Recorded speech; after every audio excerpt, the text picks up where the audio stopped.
We are now recording. Okay, awesome. Thank you. And we'll get together and get that, and Jay maybe can put it up on our web pages. Okay. So hello, everybody. I'm looking around to see some of the names here, and I don't know if I have another page. I'm trying to get used to my view for just a second, but I'm Melanie Loschiavo. For those of you who don't already know me, I think probably everybody does, maybe not by face, but by name, as the Young Rider Coordinator for Area 1. And this is always a fun night to be able to kind of shine a little bit more about our program than in the 10 minutes that I had at last week's meeting to everybody. And then after I do that a little bit, basically I'm going to walk you through kind of the resources that we offer. And then we're going to have some special guests that are going to be joining us and talking through some of the questions that our Young Rider Committee put together for them. They are individuals that had been Area 1 Young Riders in the past. Actually, one of them is a current Area 1 Young Rider. And so we'll get to them in a little bit. But let me just first get started by saying, as you all know, I believe, and I hope, the Young Rider program is basically a program to be community for all the riders under the age of 25 and under in Area 1.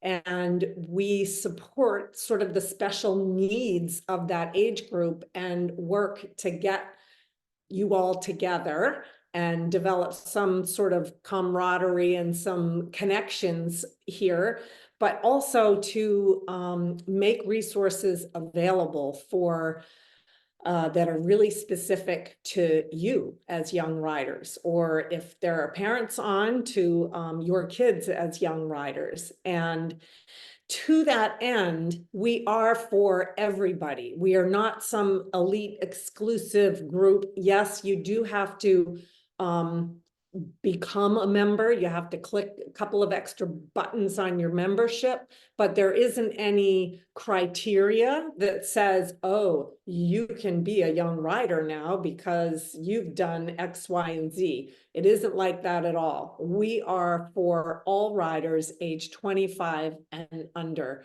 that are USEA members.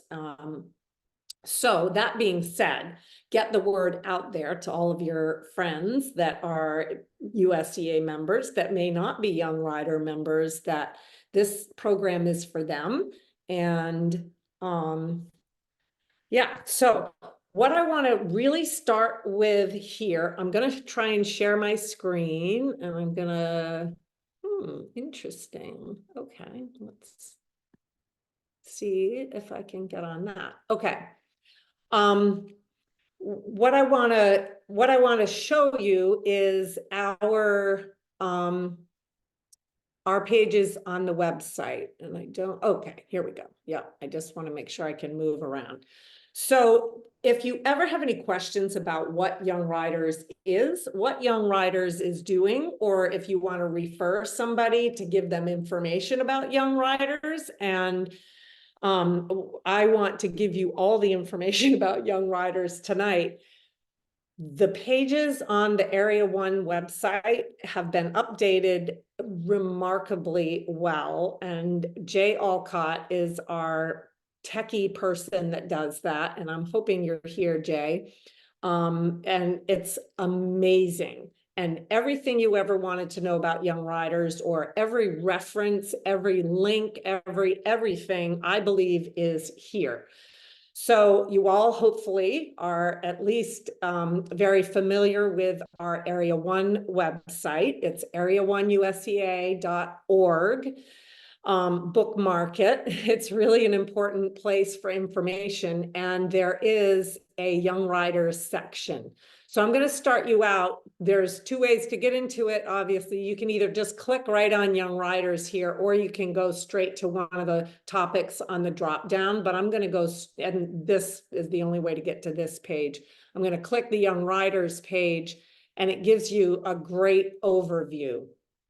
And one of the cool things is that Jay has put in, click here for how to join.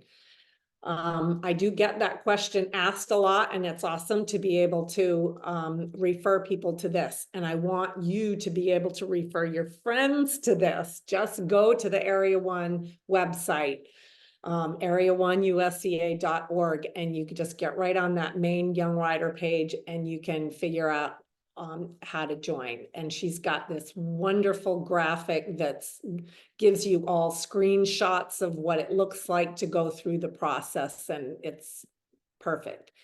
So then if you continue to scroll down, you get a real synopsis of what we're all about. One of the things we're about is educational opportunities, and it's February. I wish I could tell you details of what our educational opportunities are for this year. We have a lot in the works. I'm going to just click on that page because I think it might talk about some of the things that we've done in the past.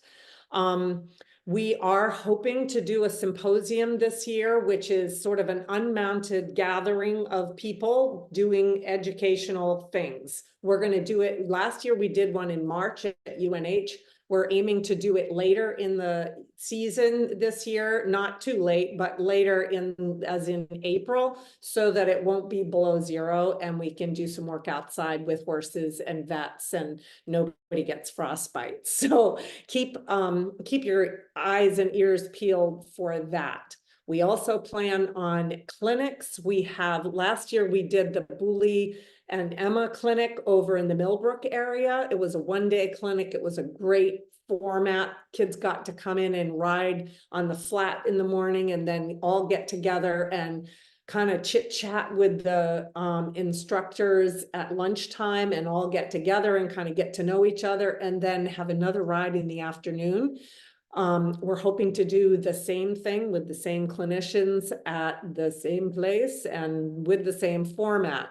It's in the works. So, but we also are expanding this year. We cover a lot of people, right? I mean, there's a lot of states and a lot of distance here. So we're hoping to get at least a couple of more clinics together, midweek kind of Tuesday, Wednesday type one-day clinics, hopefully coming near you so that you can attend, and they'll be just for young riders, and they'll be a similar format with maybe a little bit of horse management and definitely riding. So keep your eyes peeled for that.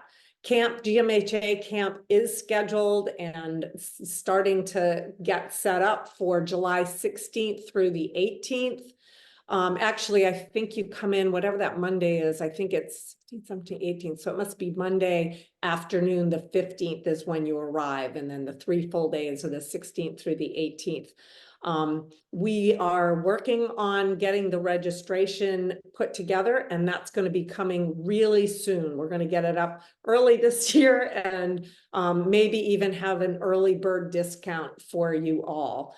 That one is open only to kids that are age 12 to 25 because it is an overnight camp. So if you're under 12, you're not quite eligible yet. Just wait until you get to be 12. It is 3.5 really pretty intense days with you doing full care of your horse and overnight in a hotel room and blah, blah, blah, blah, blah. So 12 to 25 is our age limit there. And you really need to have done a beginner novice event before you come. So that, that's just sort of the framework for the camp. We have a mentorship program that we started last year, and we actually had one person shadow a course designer, and that was fabulous. We have a lot of licensed officials out there who are willing to take kids along, young rider members along with them as they work at sanctioned events around Area 1. And we will have an application process for you to apply to actually shadow an official. And it's a really, really cool program so that You can get to know, what does a course designer do? What does the president of the ground jury do? What does the technical delegate do?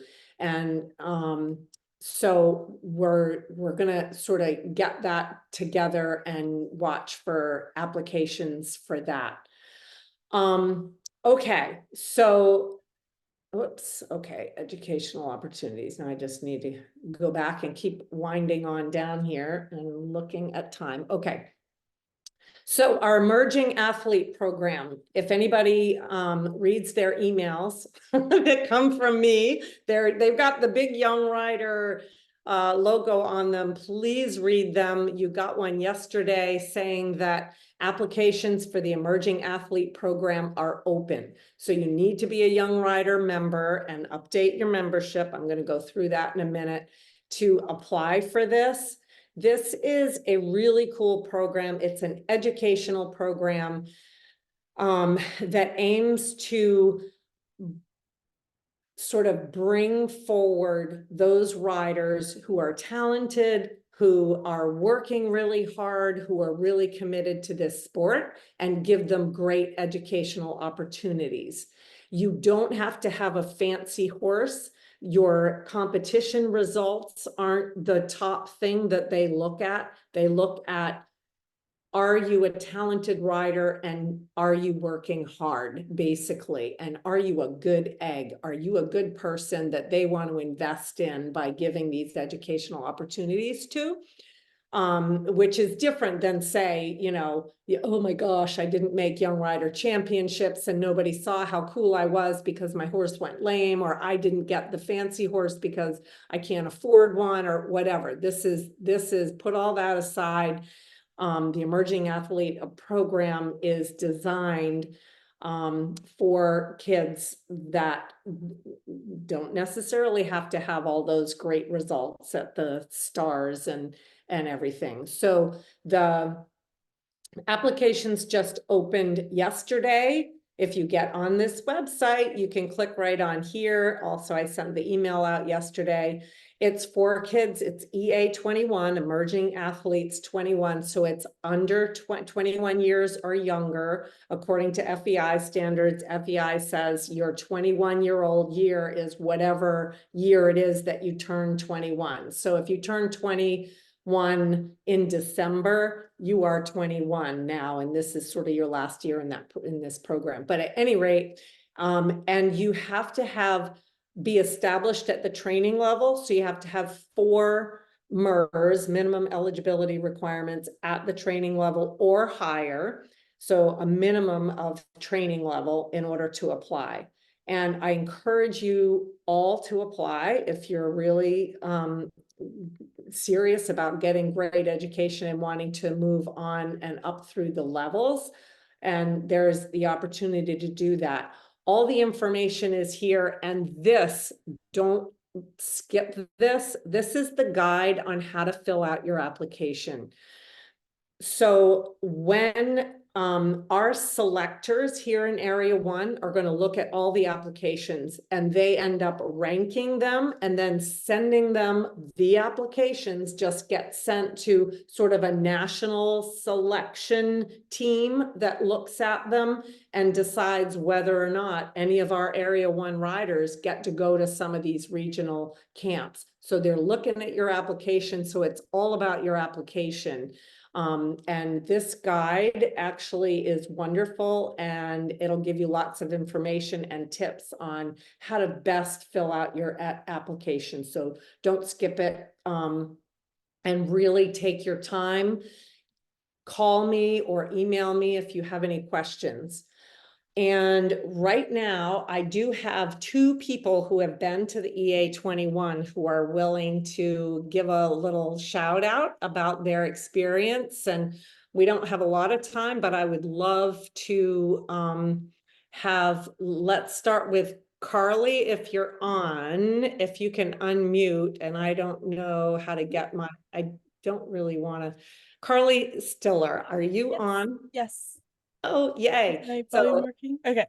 Oh, there you are. Yep, your mic is working. So tell us, you went to Aiken this year in one of the clinics, right? Yes, yeah, it was a blast. It was such an amazing experience. Um, we had semi-private flat lessons one day, which was really nice because I feel like the flat is like great to have like more individualized lessons, and then groups of 4 to jump the next day. There were like lots of really cool exercises, including some fly swatters, which you might have seen in the pictures. Yep. Um, Um, and it was just really fun to be at Stable View too.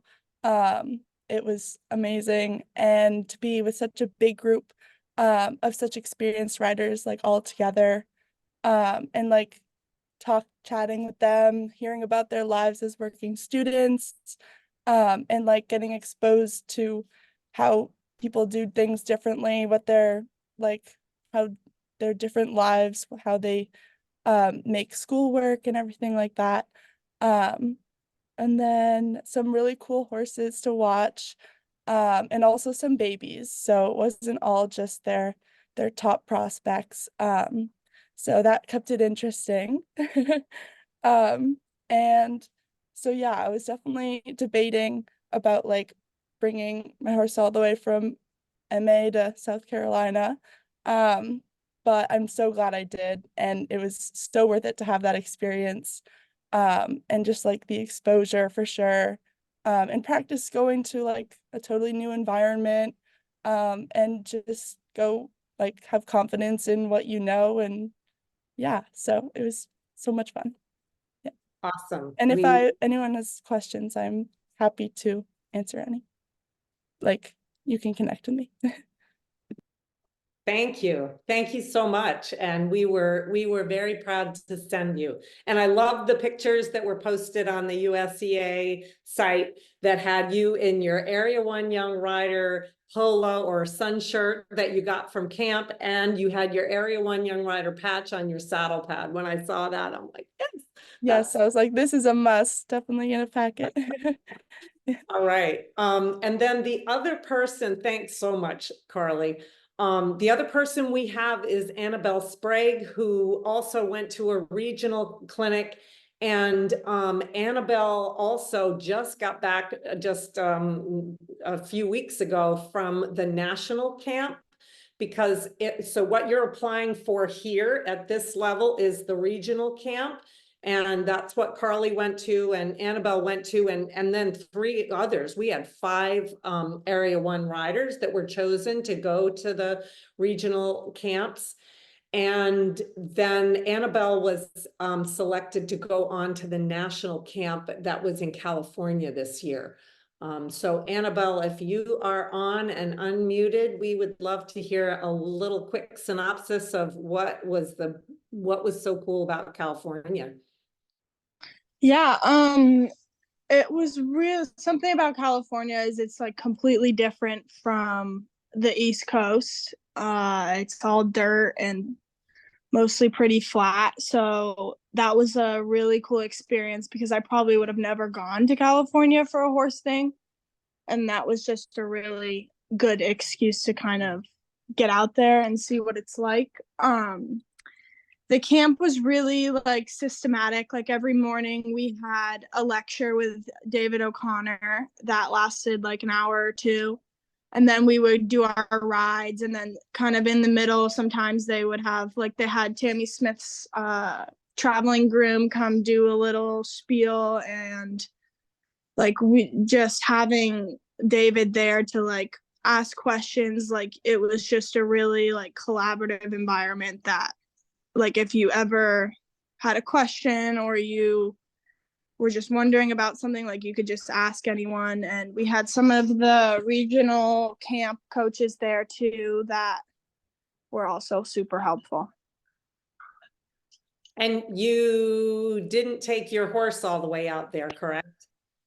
No, most of us, I mean, I think there was like 5 girls that rode their own horses, but most of us got to ride Tammy Smith and Kalana Smith's horses that were out there, which was pretty cool. Wow, fun. Yep. All right, anything else? I think that's it. Thank you so much, Annabelle. We were also very proud to be sending you out there. All just awesome.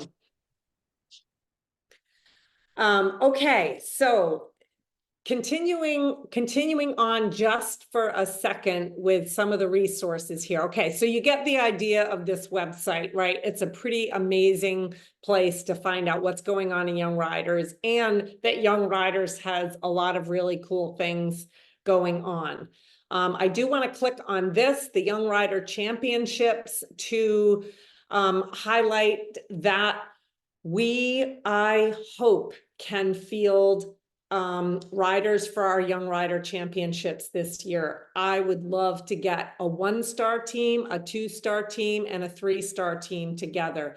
They have not been formally announced yet, but I can tell you this, because last year, if everybody remembers, they were in California, and we just found out, you know, this time of year that they were in California. On top of that, they were in November. So it was really hard for anybody that has to go to school, darn, to be able to pull themselves away or keep their horse going that long. Oh God, I hope nobody gets mad at me for this. I can't tell you where they are, but I know where they are. They're going to be announced really soon. I can say they're not going to be on the West Coast. They're going to be really accessible to us, and they're going to be short format. So there's not going to be a CCI 1-star and 2-star and 3-star long. It's going to be a 1-star short, 2-star short, and 3-star short that we'll put teams together for. And it's going to be in the summer. It's going to be in July. So nobody has to worry about it conflicting with school. So it's kind of exciting. We're not going to have time to do it's going to be quick coming up that we have to get our teams together. So the information will be coming out soon. And I do just want to remind everybody how to do it. Once you have to declare yourself as a candidate from Area 1, and basically it's called a declaration. You have to go to your USEF dashboard. So if you go to usef.org and you log in, which is over here on this side. I know if you're looking at my screen, I don't know if you see my stuff, but anyhow, and then you go, I see, I don't know if I can move that out of the way. Look at that. You go to your athlete dashboard, and I'm doing this because sometimes it just gets really tricky. So go to your athlete dashboard, and then you can click on online applications. Okay, it's not very intuitive. That, you know, it doesn't say anything about Young Rider Championship application or anything like that. It's online applications. And then you have to search the eventing category for this year. That's all you have to put in. You don't have to put anything special. And it's going to pop up here when it's time. Okay, so now you could apply for the Olympic Games, but you're probably not qualified. So, you know, we'll skip that one. But your application for the USEF Young Rider Championships is going to be right next to the Olympic Games application. So kind of how cool is that? But that's how you get there. And if anybody needs help when it comes time, just get in touch with me and I can help you through that, because sometimes it gets confusing. So Young Rider Championships, and let's get some teams together. I think it's going to be a real doable thing this year. You'll hear about it soon. So before I go to our guests, I need to say this. Does everybody hopefully knows all about your online, whatever it is, the USEA online services. This is where all your membership information is. So when you go to the USEA website, I'm not on it right now. It seems like I guess I skipped to this. But there's a login thing, and then it or maybe an online services thing. You click on that, and then you log in, and it gives you all your information about yourself. So right here is where you scroll down to membership, and you go down to sign up for your area program, or click to view your area rider program. And that will tell you whether you are actually a young rider or not. We ended the year with 204 young riders. As of now, we have 66 who have actually renewed. And that happens every year. This is actually a lot for February, but they don't automatically renew your membership often. So it's really important, especially if you're going to apply for any of these things coming up, that you are a member. So it's here on your online services, your member dashboard. And it will say, so mine says Area 1 Adult Rider Program, all levels. And it expires 11/30/2024 this year. So if yours says something about 2023 or it doesn't say anything at all, make sure you renew. So that's really important. I think that's okay. And then this is one last thing, that especially any parents, but also young riders, do you know about this really cool thing that you can access here, and it's on your online services dashboard? It's the USEA Eventing Handbook by the Levels. And if you didn't know about this, or you haven't downloaded it and you haven't read through it, do it. Because if anybody's ever been in Pony Club, you know, you had a Pony Club manual and it told you all about, you know, this is what a D1 can do, and a D2 and a D3 and a D4. And it's like all the standards and how you go through everything. This is what this is for eventing. It basically gives you all the things that you sort of need to be able to do as a beginner novice rider, then as a novice rider, then as a training rider, and all the way up through the levels. It is a gold mine of information. It's not just for instructors, it's for riders too. And it's a resource that I want all young riders to know about. And I think it might be really handy for parents, because this, especially if you're a non-riding parent, this is going to give you a little bit of information that can help you assess whether or not, you know, this trainer or that trainer, it just can give you a whole lot of information about this sport. So that's a really cool thing, this handbook here. Okay, so that's, I'm going to stop sharing my screen with you so that we can now move on to our guests. Yay, this is the fun part. Our Young Rider Committee, and I'm sorry, just just because we never have enough time to do any of these things. I didn't really go through and introduce our Young Rider Committee, but our Young Rider Committee is 8 Young Rider members who get together and really help out with lots of things with this program. They're just sort of this core group of workers and volunteers and people who have sort of stepped up to really help me with the Young Rider program. And they put together a bunch of questions that they wanted to hear answered by some of these guests that we have, who are top riders in the sport that came from the Area 1 Young Rider program. So here we go. I don't know who wants to go first, except that I think I just saw Lauren pop in. Hi, Lauren. Do you want to go first? Okay, unmute yourself if you can. Okay, how's that? Oh, that's perfect. That is perfect. So, I'll introduce you. And if I miss something, you can just you can just clue everybody in more. Let's see, Lauren. Lauren, okay. Lauren was a young rider in sort of the mid to late teens of the 2000s, right? Like Mid to late aughts. Mid to late aughts. Oh, yeah, that's right. Okay, yeah.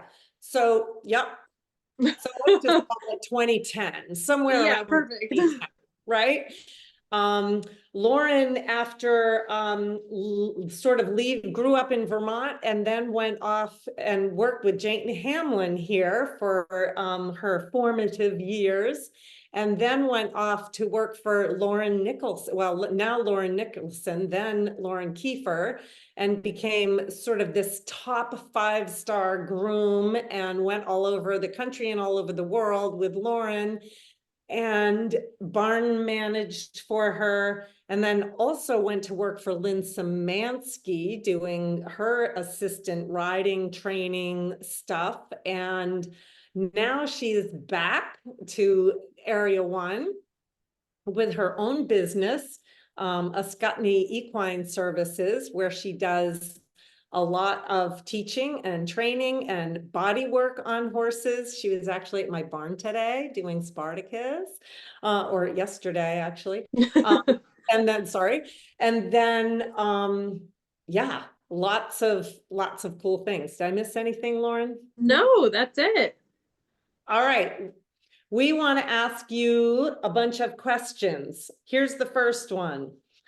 What is one thing you wish you had known as a young rider that you only learned later on, that you think you would have benefited from had you known it as a young rider? Yeah, so like Melanie said, I came up through Young Riders kind of, I think I first went to camp in 2006. And then I went back again in 2009 and 2010. And in that time, I was very much so focused on the riding aspect. And I really thought that to be part of Young Riders and to kind of carry on in my trajectory of riding, that's all that there was. It was just riding. And I'm really glad now that I found a way to be in the horse world and to have a business and have a lot of joy in the horse world without necessarily having to compete. I still go to competitions. I groom at competitions. I love going to them, but I kind of realized that the competition lifestyle wasn't really for me, and that's okay. So I'm so grateful for everything that I experienced during Young Riders, but I wish that maybe I had known that I didn't need to drum up the competitive juices that were maybe never there. Thank you. That's a really cool perspective. Okay. Another question. Is there an equestrian or person that had a large impact on you as a rider? Someone that gave you opportunities, pushed you to be a better rider, or gave you support, etc. And why was that impact on you important? Yeah, so I'm going to be a little bit sneaky and answer that in two different ways. So the first person that really impacted me as a rider that I really want to shout out here is one of our fearless leaders, Jane Hamlin.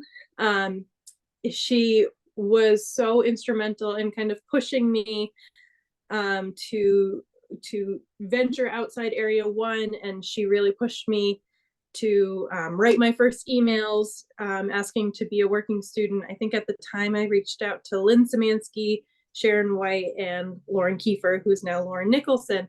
And I pursued all three, and I ended up going to Lauren Kiefer. So I'm really, really grateful for that gentle urging to kind of move on and try something different, and how much that has impacted my career has been huge. And then I do want to also shout out a really wonderful friend of mine. Her name is Shannon Kinsley, who was the head groom when I first got to Lauren's. And while she might not have had a huge impact on me as a rider, I think she had a huge impact on me as a horsewoman, which in many ways is more important to me in my line of work and my world right now. So I learned so much from Shannon. She has gone to several Olympic Games as a head groom and taken care of countless horses and taking care of them so well. And I learned so much from her in the world of generalized horse care. And I use her words every day. So I just wanted to kind of shine a light on both of them. Wow, awesome. Thanks. And when did you decide to go all in to be a professional in the equine business? Yeah. So I've had kind of a, I think anyone in the horse world has kind of a funky story of how they got here. But kind of like I was saying earlier, I spent a good chunk of time in my late teens and early 20s thinking that the only way to have a career in the horse world was to either be a vet or to be a top level rider. And I wasn't quite sure where I fit in, as I'm not very science minded and I'm not very brave. So I wasn't quite sure where I would fit. And I'm so glad that I found working in barns so fulfilling and enjoyable, because it really helped guide me to where I am now. So really learning how to be a good groom and working with equine physios and working with vets has definitely laid the groundwork for the body work that I do now. So I'd say that it wasn't until about 2021 where I felt comfortable enough to kind of set out on my own and create my own business. So I guess if we're time stamping it, it's then. So at the time I was 28 when I felt comfortable enough to do that, but I had to have the groundwork before then to feel comfortable to do that. Oh, wow. Well, we're glad you did. What are honorable qualities in working students? And you yeah. are working student liaison. Yeah. I want you to know that Lauren is the person to go to if you have questions about like how you might go about getting yourself a working student position. She also has lots of connections about what positions might be open, but just might be able to help find, you know, help get you out there. So, but yeah, what are honorable qualities that in working students? Yeah, so I love this question. And basically, for the record, if you are looking to be a working student, then if you are emailing top riders or top grooms, ask them what they think are honorable qualities in working students, because it's going to vary barn to barn. But for me, what I really love to see is just someone who is passionate about learning. No one expects you to know everything. And in fact, that can be kind of a detriment, because if you're not willing to learn how everybody does it, then you're just going to end up in more trouble. So asking and watching and learning and listening is so important. Don't go in with a chip on your shoulder. Always be willing to learn and always ask questions. And the people that have been in this business so long have so much to share, and they want to share, and they want to tell you the things that they've learned. And no one is doing this because they have all the secrets and they want to keep them all to themselves. Everyone who is in this line of work wants to take care of horses and teach other people to take care of horses. So that's the biggest thing that I look for in a good working student, is just the ability to watch, listen, ask, and learn. Awesome. Well, thank you, Lauren. I'd love to be able to chat with you for the rest of the night, but we do need to move on. We have other amazing guests here, and I don't know what it looks like on everybody's screen, but on my screen, the next one over is Ariel. So I will introduce everyone to Ariel Grald, and I think probably she might be the most famous because she's been to the World Championships just last year, and that's a pretty cool thing to say that one of our Area 1 young riders was out there performing in Pertoni and at the World Equestrian Games, or the World Championships, I guess is what it's called now. But Ariel was only a few years before Lauren in the Young Rider program, and yeah, so Ariel, welcome. Thank you. Glad to be here. So I have a few questions for you. Some of them might be the same as the ones for Lauren, and some might be different. The first one is, how can young riders set themselves up for success if they're looking for a career in the equestrian world? I kind of have two parts to that question. The first being, I think one of the most important things is not being narrow in your focus and definition of what success is. Yes, you have goals, but it's really important to be open-minded to new opportunities and be ready to say yes to things, even if you're not quite sure. There's nothing wrong with trying an avenue. You know, you're not sure if it's the right fit or not, but if you don't take that leap and take that opportunity, you're never gonna get there. And as sure as everybody knows, like, you have to start from the bottom. You know, all that time mucking stalls and doing the grunt work. Yes, it's hard. Yes, it's a lot of hours, but you talk to any 5-star rider, they have all been there, and believe it or not, they all still do it to some capacity. So that's kind of my first tier, is that it's just really important to have an open mind and be ready for things that come your way. Keep opening doors, keep talking to people, keep trying new things and networking, because although the path might not be what you intended, mine was not. I had a sort of circuitous route to where I am now. You know, you just never know what's around the corner. So you have to have your eyes wide open, be ready to listen, and be ready to take new opportunities. And then my second part to that is, we all love horses and we're here to take care of them and to enjoy them, but it is hard. It's a lot of work, and it's not every day is going to be perfect. But you have to really love the horses for the sake of the horses, and love what you do, and love the job, and just be committed and positive, even when you might not always feel that way and you might feel like things are kind of not going quite how you like. Just be ready to be committed, stick with the grind, and if you keep putting yourself out there, it will happen. Wow, yeah. What's the one thing you wish you had known as a young rider that you only learned later on that you think would have benefited you?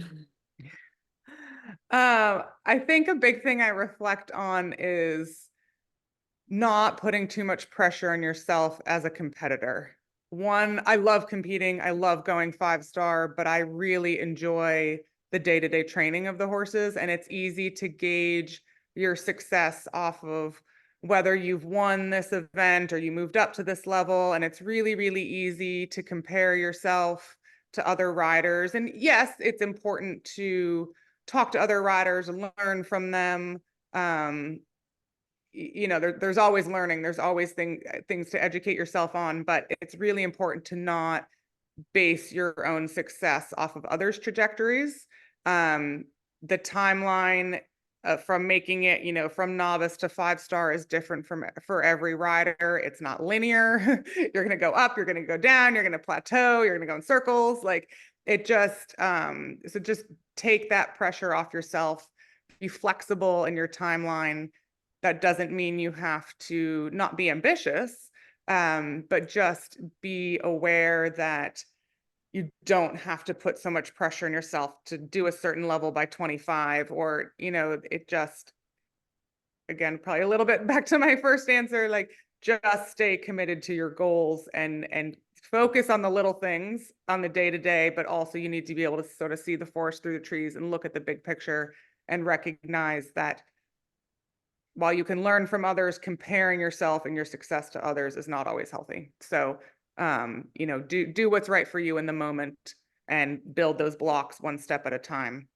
And that will get you faster than setting a big, huge, lofty goal and trying to work backwards in the end.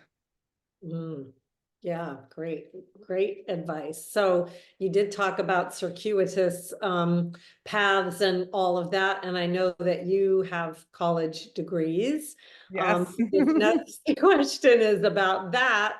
Can you talk a little bit about navigating university or school in general with horses, and would you recommend bringing your horse to school if you were able to? What do you have thoughts on that?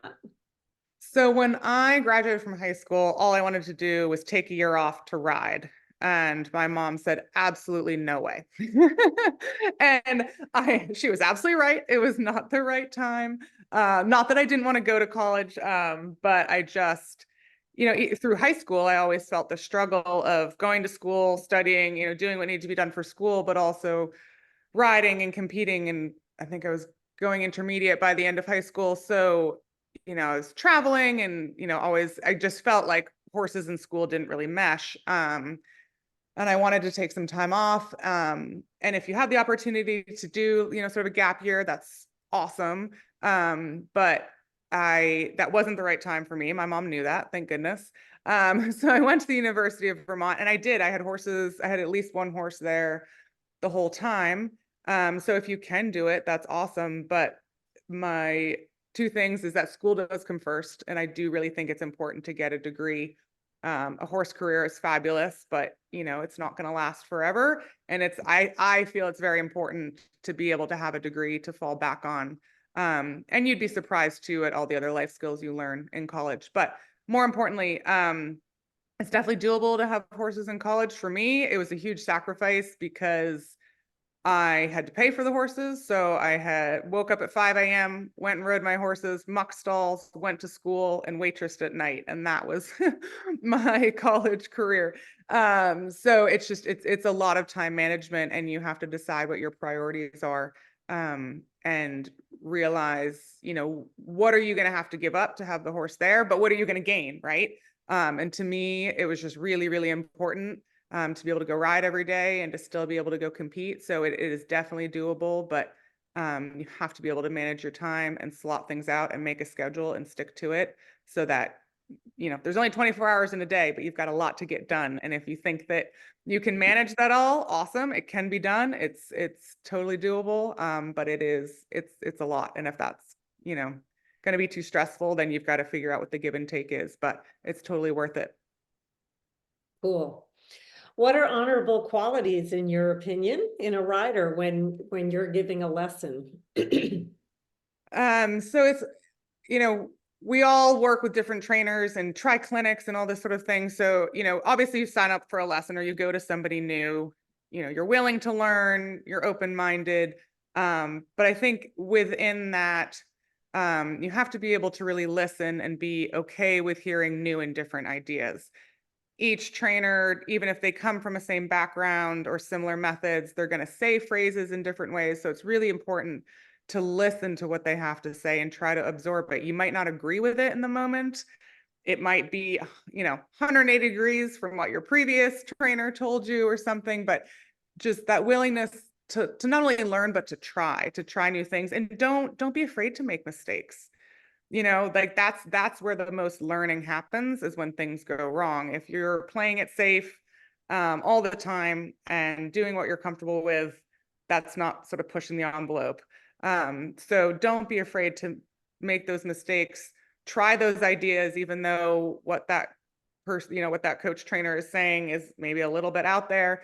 As long as it's not dangerous, make sure, be willing to try. I've gone to clinics and lessons, and maybe 80% of what that person said was applicable, and I really take away. Don't feel like you have to absorb every, and change every little thing about what you're doing, but you're always going to walk away with something new.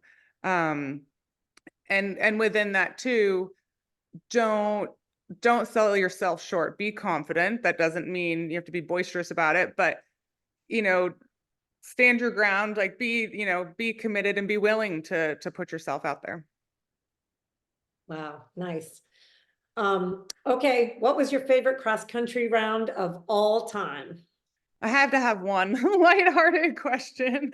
And going back to your intro, I do have to say Pretoni, that was one of the most unique venues I've ever been to before at the World Championships. It used to be like an old volcano, so it's all volcanic ash, and it's just this big hillside, and it was just a course unlike anything I had ever ridden. And my horse Simon was just like on the ball from the start, and it was a very surreal feeling to not only be going clear, but you're looking at your minute markers all the way around, and he was like all the way through, was up on every single minute. and you just like, you hear your watch going off and you're like, yep, I'm 10 seconds out. Like the whole way around, he just was like nailing everything. And, you know, you don't want to get ahead of yourself because you still, you know, there's really tough combinations all the way to the end. But as you're sort of ticking those boxes of not only answering the questions, but knowing you're up on the clock and just kind of having everything come together in the right moment was really surreal. That's awesome. Because it doesn't. This is the It doesn't. No, and that's, you know, always. it doesn't. It's, I've had, you know, even on that horse, I've had bad rounds. And, you know, as all of you guys know, as eventers, you can do all the prep work and have everything go right just for it all to tank. And that's the sport. There's good days and bad days. But, you know, remember the good days. That was sure was a great spot to have one of your good days. Yes, though. exactly. It was the right time for everything to go well. So that was awesome. That was awesome. I was there cheering her on. I was Thank like, you. oh my God, yes. It was awesome. Okay, well, thank you, Ariel. Welcome. And we're actually perfect on time here, I think, but let's keep on moving. This is like, this is the daughter moment. We have Anna Loschiavo. She gets sucked into things because I'm the Young Rider coordinator. I don't know, but so happy to have her. Anna is a 4-star eventer. She was a Young Rider back in around the same time Lauren was. So in the 2000 odds and up through, I think, 2009 or 10, went to Young Rider Championships in 2009. I do remember. But she's my daughter and she's my trainer and she's really amazing and awesome. And we have questions for you, Anna. Awesome. I'm a little bit, I'm much more enthusiastic and boisterous than I might sound tonight, but I'm got a bit of a back thing going on. So don't be put off by a little bit of a quieter tone, trying to keep it so that we can keep talking. Anna, you might sound normal with a quieter tone. This is true. Very true. Yeah. So what is the value in staying in a long-term position with a coach / mentor? I think that there can be a huge value. It doesn't mean that if you have experimented with different trainers, that can be very valuable too.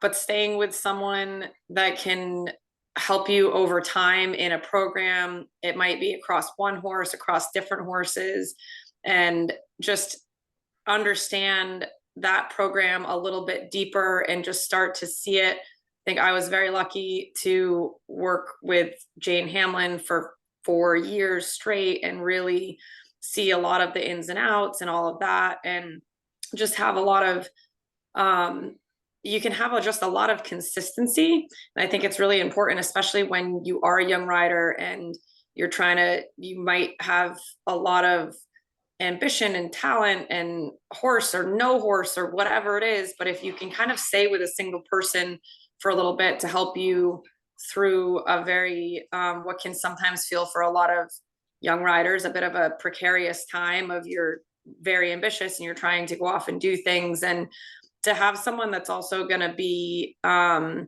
advocate for you and work for you and with you as well, and help point you in a direction when things, you know, can get confusing, or, you know, should I be doing this clinic or should I be doing, you know, whatever. And again, like to be in a positive thinking program that is going to help you do all those things. But I think that finding consistency can be a really beneficial thing for young riders. And it doesn't mean that you have to be at someone's barn and train with them every day, but sometimes it is just a mentor in your life that at that time period that is consistent for you and helping you kind of navigate these little bit harder times when you, again, when it's beyond just kind of going to the barn riding and you're just trying to figure out where you're going with everything.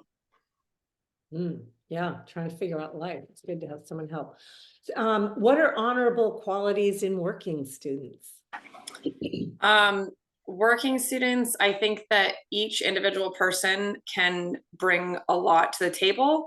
So again, I think that Lauren made a good point about asking what each program kind of likes, but I think that an honorable quality to me is sort of be self-reflective about who you are as a person, and then what you can bring to that program as you are trying so hard to be open-minded, huge, all of that. I think all the things that we've talked about, you know, tenacious, open-minded, absorbing, and all of that, but then having some sense of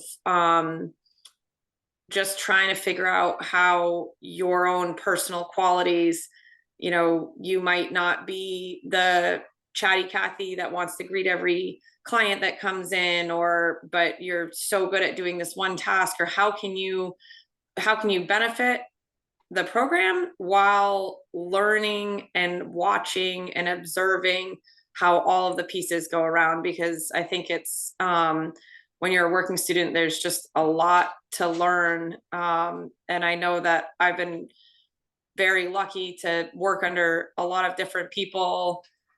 I'm a Ford, as far as, you know, Lauren talking earlier, top grooms, and just people that it was like I would just study them just kind of think to myself like, wow, this is fascinating. This is not my some of the things she would do. I would just be like, wow, that is so out of the realm of what my personality or what my training would have known. Like, how can I learn that?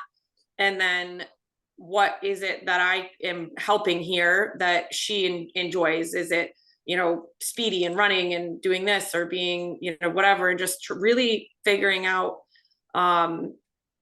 who you are at the same time as being very, very absorbing with all of the information in front of you. And like Lauren said, just not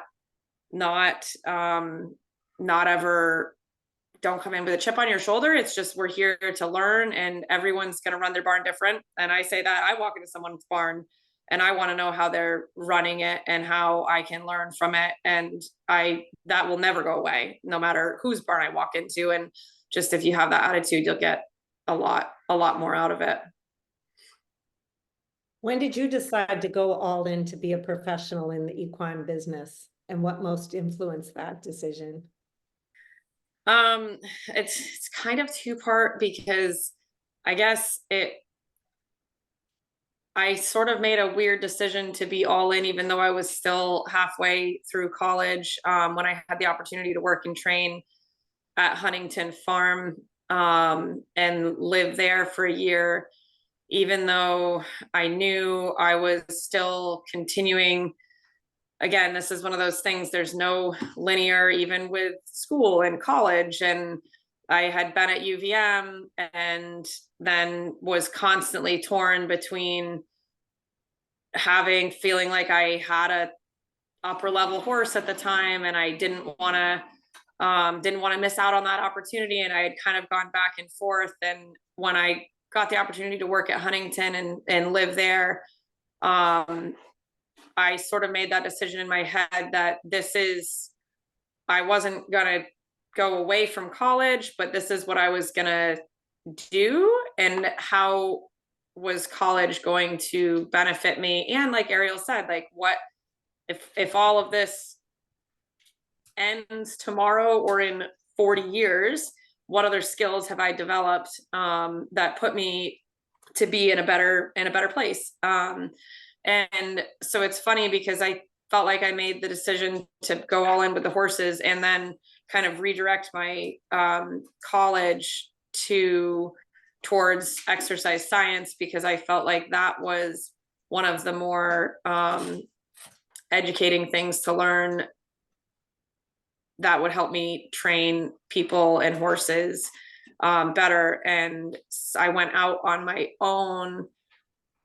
I think I was all in at Huntington, that's why it's a little bit two parts, but then sort of had my own business in 2013 while I was still in college, but then, you know, finally had my own training horses and clients and everything. And I think Huntington was a huge catalyst of that, because they were encouraging me to take courses in training and continue to teach people. I had already been teaching, obviously, for years in Pony Club, and I think a lot of young riders have come up going through Pony Club, which is, I think, really amazing at how much Pony Club encourages people to teach and just learn how to do that.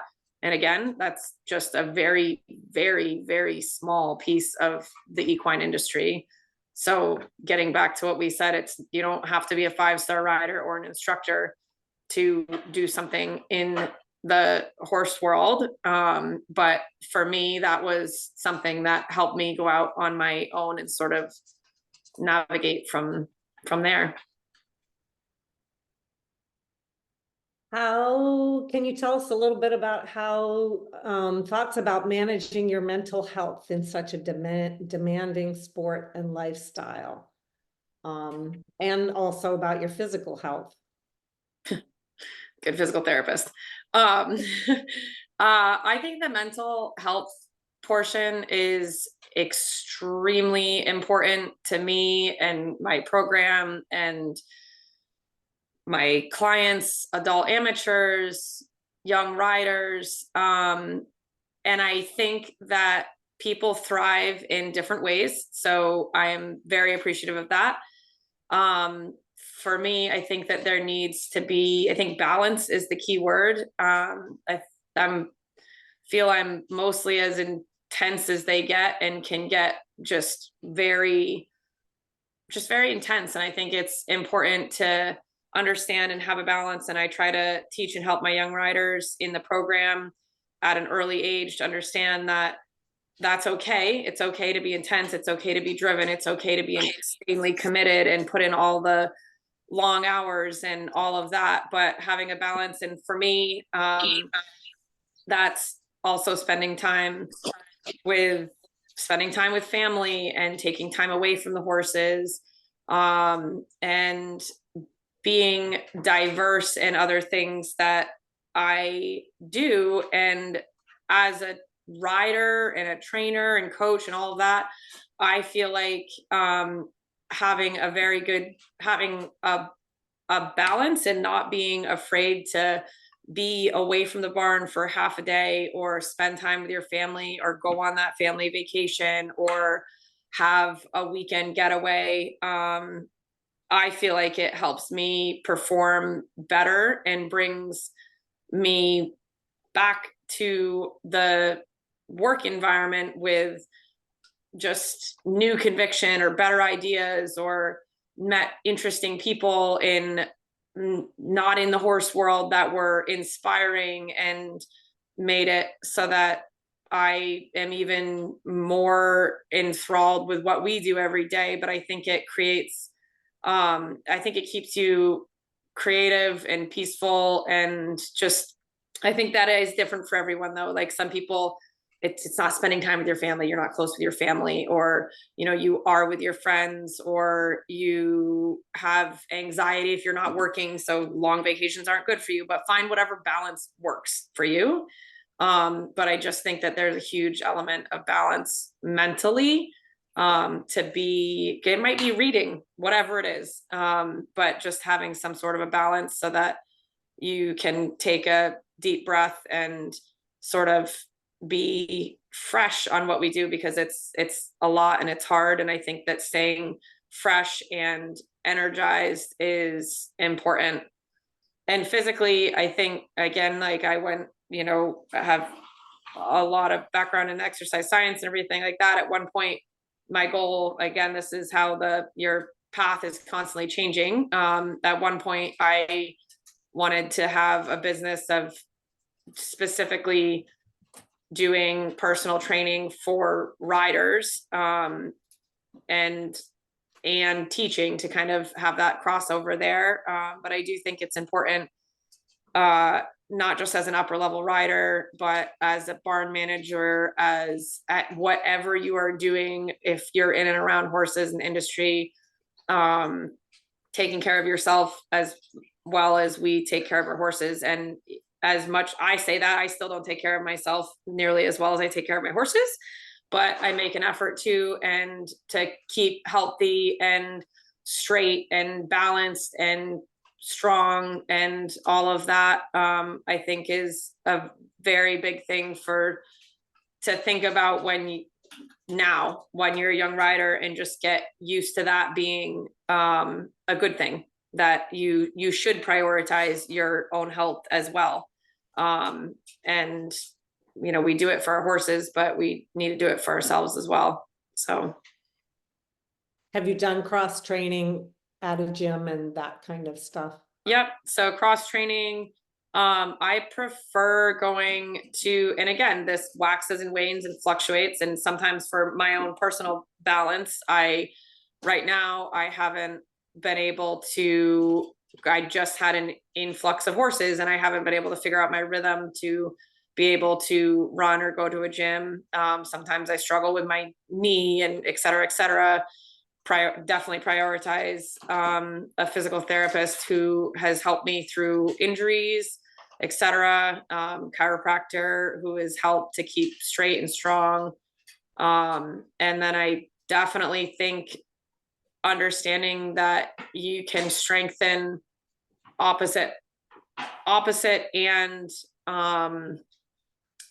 the same muscles that you're working for riding to just stay balanced is incredibly important, and that it's just to stay healthy and straight and be more balanced and a lot better for what you're trying to do. What was your favorite cross country round of all time?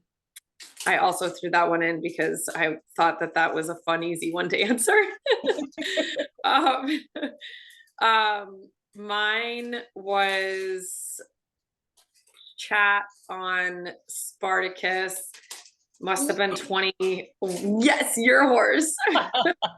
20 and 21 at the 4-star, and I think it was our first double clear 4-star cross country round. I always love going cross country on him, but it was just a really extra fun course, and he was just so tenacious, but with me the whole way around. And we had a couple of you call them mistakes. I mean, he was clear, he was good, but I love that course because we had two things that weren't exactly foot perfect, and I just felt like our relationship was so strong that he would just kind of canter away, and I was like, you're such a good boy, great effort. And then the next 5 things were absolutely perfect, and just the confidence that he had and how fun. And same thing as Ariel was saying, it was unique. I think because I still consider myself green at the level, I think I only had 2 points that I checked in on my course about my minute markers, and I was just so surprised that he was just spot on. And then the other funny thing about that course was all these horses were backing off going into the woods right before a combination, and it was making the combination ride long, and it turned into the woods the exact way that our really podunk gallop trail in Vermont turns into the woods. So he made that turn and just burned around it and picked up speed, and it completely caught me off guard in the most beautiful way. And I just set him up and he just cruised through, and it just was kind of fun to feel a horse from Vermont in Area 1, and compared to a lot of the horses that were coming off of the Ocalas and the Reddicks and the big open fields, and he saw the woods and said, I'm used to this. Doesn't back me off. So it was a lot of fun. That is fun. Let me just see where we are on time. I think I have to move on to Lea. Thank you, Anna. That was awesome. Thank you. Lea Adams-Blackmore is next, and Lea is a current young rider. Woohoo! Yay! She is a 3-star rider. She did the Maryland 3-star last year. You can correct me if I get any of this wrong. She works for Sharon White, and she actually took a trip to the Pan Ams with Sharon this fall. Correct? You were down there with her, right, Lea? Yep, I groomed for her there. Yep. And she's been to Young Rider Championships a couple of times, and we are happy to have you with us, Lea. Yeah, So- thanks for having me. So let me start. Tell me what do you think is the value of staying in a long-term position with a coach / mentor? Yeah, so I've been with Sharon for, this is gonna be my 5th year with her. And before that, I was with Jane Hamlin for 4 years. And I mean, with both people, it's just been like getting into a program that works for you and works for your horse. And just, I think the consistency, like I've seen so many different programs, not necessarily from within them, but just seen like different people go through different programs. And I feel like time and time again, you just see the most success coming from consistency. Like people will do things completely different ways. There's so many ways to be successful, but if you're just consistent and you just find what works for you, you find what works for your horse, I feel like that's the best sort of the path that you choose and the path that you stay on is going to be the one that works for you. And just trusting the process. Like so many people have said before me in this, like it's going to be ups and downs and you're going to have setbacks, and just sort of sticking with it, keeping your head down, putting in the work, putting in the hours, and just staying with it. And I mean, I've worked with, like, I started as a working student with Sharon. I moved up, now her assistant trainer. And it's just finding the places where you can really grow and become comfortable enough to sort of let your guard down and let yourself be vulnerable, let yourself make mistakes and learn from the mistakes. I feel like that just is, like, without a doubt, that is the best way to find success. And in whatever you end up doing, however you end up sort of making your career with horses work, I feel like just having something that's consistent and just staying really determined and is really good. Wow. Yep. What are honorable qualities in working students? Yeah, so I think that when I started at Sharon's, like I just was like a sponge. Like you just have to watch everything. And I just remember, like, anytime I was around her longtime groom, Rachel Livermore, like I would just watch everything she did, and just like you just absorb all the knowledge you can, because I mean that's why you're there. Like you spend these long hours in the barn working, and so like you might as well keep your eyes open and learn everything that you can, from like the horse care to like watching whenever Sharon was riding and I was like setting fences, like just watching and learning and seeing every little thing she did. And I think that when you're in that environment, you're in like those high performance situations, like just absorb it all, because like it's like the lessons that you're getting when no one is actually teaching you and you're just watching, like those are the most valuable lessons. And I think that, like many people have said, like you have to go in there with an open mind. You have to go in there knowing that no job is beneath you. Like we do everything here. We do like we take Sharon's car to the dealership to get its oil change. Like you do everything, and like you have to, like, that's your job. You're there to be a team member. You're there to be part of this team. And I think that that's like the most important thing, is just like keeping an open mind, staying humble, and yeah, just keeping your head down and working hard. When did you decide to go all in the equine business, and what influenced that decision? Yeah, so there were a couple like sort of key points. I think the first one was like right after, I think I was taking the ACTs for like the 3rd time, and I was like, I love school, but I also hated test taking. And I was like, I just really don't think that I want to be doing this. And I just was like, I'd so much rather spend hours and hours doing chores at the barn than studying for tests. And I sat my parents down that night and I had the conversation with them about doing sort of online school and maybe not going to traditional 4-year college, and finding a working student position that worked for me. And I thought, like, you know what, I think I would really regret not taking the opportunity to do this. And I I knew getting a degree was really important. So I was very adamant that I wasn't, abandoning that at all. But I was like, I think that this sort of environment is one that I'm going to thrive in. And I'd so much rather do that than sort of sign myself up for what everybody else was doing. I was like, I think I want to do this and be a little bit different. And I'm so glad I did, because like the first couple months that I spent at Sharon's, I was like, this is like, it just immediately felt like home. And I was like, this is where I'm supposed to be.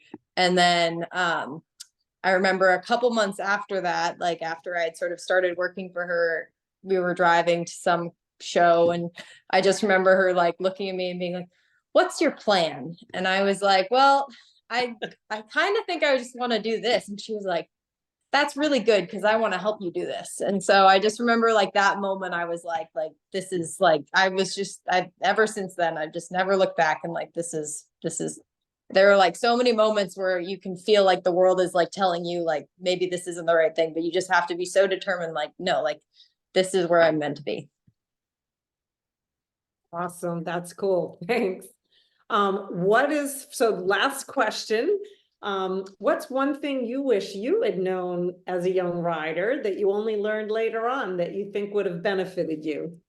Yeah, so I think that this is probably relatable to a lot of people, that like keeping sort of your eyes on your own path, and like social media is so wonderful for so many reasons, but it's also so hard not to get caught up seeing everyone else's highlights, and like you're seeing everyone else, like, and it just looks like everyone is having a phenomenal time doing fantastic things, and you maybe just are coming back from a show where it didn't quite go to plan, and you're like seeing someone else who just like won some event, and you're like, God, like they're doing so well and I'm not. And I think it's so easy to get caught up in that and sort of lose like that sight of your goal. And I think that just remembering that like everyone's path is going to look a little bit different. It's like riding is nowhere near linear, and you're going to have really good shows, and you're going to have really educational shows that maybe are not what you were hoping, but they're so useful at the end, and you walk away from them having learned so much more than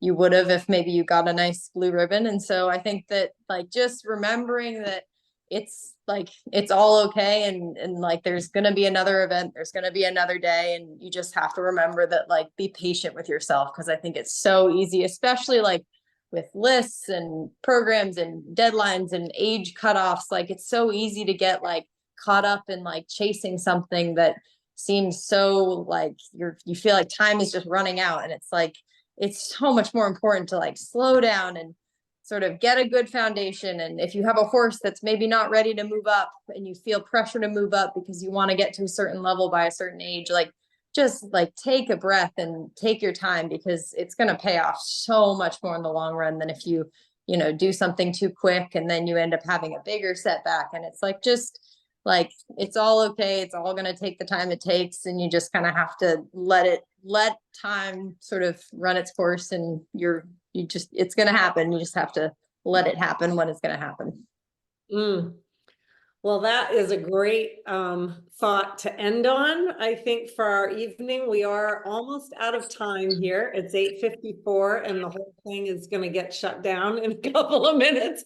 But I want to thank the four of you so very much for all of your pearls of wisdom. I loved listening to it, and I hope everybody else did too. And I'm so glad that, Judy, you were able to record this, because I think this is really just amazing insights from all four of you. That is so important, that I want all of our young riders to know. Just cool stuff. Thank you so much for sharing. And for everyone else that is still on the call, thank you for coming and being here. And we are embarking on our new year. There's a whole lot that is in the works, and I hope I gave you a good taste of what's to come when I started tonight. And like Lea and like actually all four of them said, Yeah, those lists and all of the things that we are doing, as important as they are, everybody's taken a different path, and you're not all going to go linearly sort of up the EA 21 to the U25s and all that. We're going to give you lots of different opportunities here in Young Riders. There isn't just one path. We aim to be really broad in all of the opportunities. So I'm excited for what 2024 is going to bring. Thank you all. And Judy, are you going to say goodbye to us, or? I'm going to say two things. The first thing is I'm going to say, I wish I was a young rider again. If there was any way to turn back the clock, I would go for it in a second. We didn't have this when I was a kid, and it's just awesome. The last thing I'm going to say is, first of all, to echo Melanie, thank you all so much for coming, giving up your time. The 4 major riders, you guys are fabulous. I now I want to take lessons with all of you. I want to bring my horse. It's just great. That's awesome. So incredibly inspiring. And the last thing I'll say to everybody is that, and it's my plug, is that our online auction is still going on until tomorrow night, until about 9 o'clock. If you're looking for a link, there are still some pretty good things, and it's competitive, so you can outbid everybody.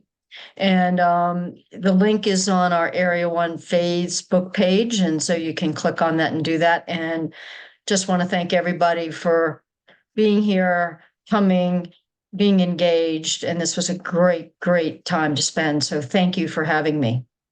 And that's it. All right. Thank you, Judy, and thank you, everyone. Good night. Good night, all.